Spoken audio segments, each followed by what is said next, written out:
Hi guys, welcome to this video, and in this video I am going to share with you the review and demo of this newly launched Faces Canada All Day Hydra Matte Foundation. Now the brand has a lot of claims about this foundation, so let us check how many of them are true and how many are not that true. Now before going to the review and demo of this newly launched foundation, if you are new to my channel guys, then hi, this is Vrishti. I mostly make videos on makeup and beauty, and if you love that topic then you are just at the right place.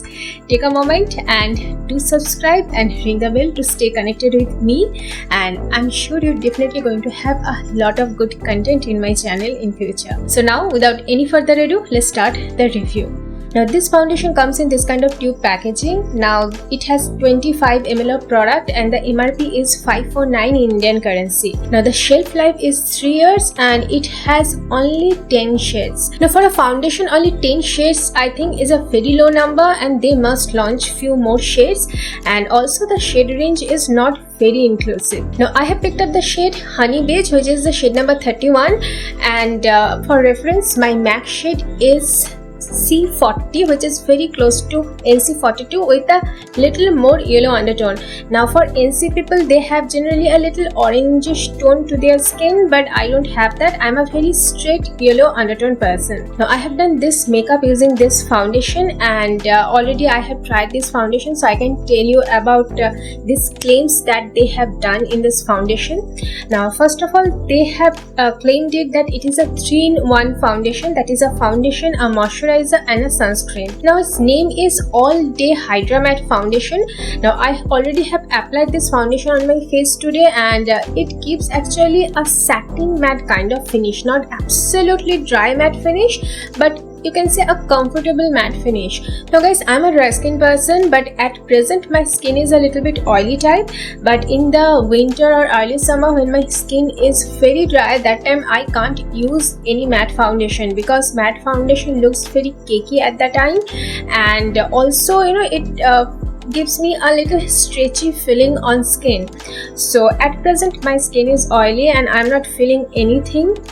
Very comfortable foundation it is on my skin, but I think if your skin is a little bit dry or in early winter, we can use this foundation, but if your skin is very dry, then I don't think it will be a very good foundation to use that time. Now they also have claimed that it is a sunscreen and it has SPF 30. Now when I choose my sunscreen, I not only consider the SPF but also the UV protection. Now SPF is basically the barrier against the visible light, the light we can see. Now sun rays also consist UV rays, and we can't see UV rays, but that part of the sun rays, that is the UV rays, are more damaging to our skin. So for me, a good sunscreen should be a sunscreen which not only protects our skin from the visible light but also UV light. Now they have not mentioned any UV protection, so I don't think it has any UV protection.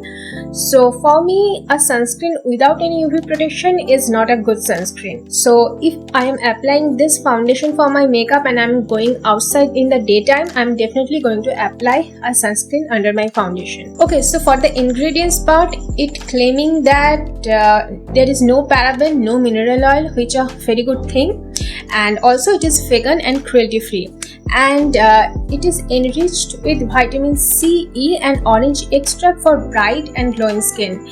Now for skincare, I prefer a good skincare product rather than my foundation, so that is something is not very important to me, but it is nice that it has no paraben, mineral oil, and also it is vegan and cruelty free. Now let's talk about the packaging. It comes in this kind of simple tube, and the packaging is very convenient and also looks very stylish.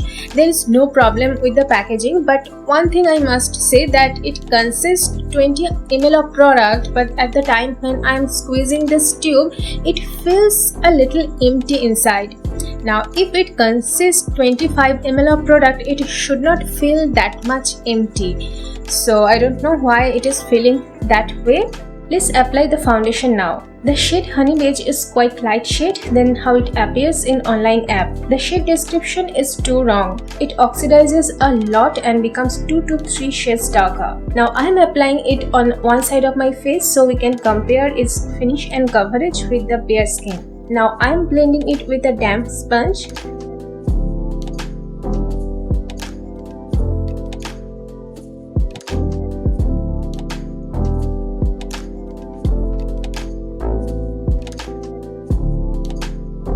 Now after 10 minutes of application, the shade becomes quite darker due to oxidation.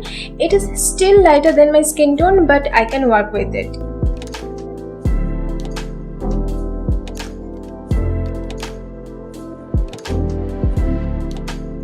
On my forehead, I am blending it with a brush and it gives very good finish. So this foundation blends well with both sponge and brush. Now I like the sponge part a little more than the brush part. So guys, you have seen this foundation application on my face. Now the finish this foundation gives, that is very similar to the Nykaa matte foundation. Now I have done a full review on this Nykaa matte foundation in my channel. I will link that video in the description. Now the finish of this foundation looks very nice and natural on skin. It doesn't looking cakey, and today I have not applied any primer on skin. Just I have moisturized my face well before starting my makeup, that I always do, but there is no primer beneath this foundation, so the finish of this foundation is really nice, and they have claimed that it builds easily for a natural flawless look. I think it is a very genuine claim. The look is really very natural. Now this shade, that is the Honey Beige, I can work with this shade, but it is a little off because it is a very neutral kind of shade and I'm a very warm yellow undertone person. So if you're a person who is NC40, NC42 or C40 like me, then I think this Honey Beige is not your shade because it will look a little cool tone on your skin like it is looking on me. Now I have somehow managed this with a lot of other products, but I think you can try some other shades if you are in that shade range. Now it has very good oxidation, so at the time of choosing your shade, consider that factor. So I think this foundation is a really good competitor of the Maybelline Fit Me foundation or Nykaa matte foundation. Now I have those two matte foundations in my vanity and it is as good as those two. Now if the finish is concerned or the comfortable level is concerned, then I definitely like this Faces Canada and the Nykaa All Day Matte. These two are more hydrating and the finish of these two foundations are better. If I consider the shade range, then definitely Maybelline has much better shade range, and for Maybelline I use 228 Soft Tan, and for Nykaa All Day Matte I use the shade Nutmeg, which is a little cool on my skin. Yes, overall I think this foundation is a really good investment if you have a good shade match. So guys, this is the review of this foundation, and if you like today's content, then don't forget to send me a thumbs up. It means a lot to me guys. It tells me you are liking my content or not, so definitely take a moment to hit the like button for me. And also if you are new to my channel or still have not subscribed, then please go subscribe, ring the bell and stay connected with my channel, and also share your experience about this foundation or any other matte foundation you like very much, then share it in the comment section. So see you soon in the next video. Till then, take care. Bye.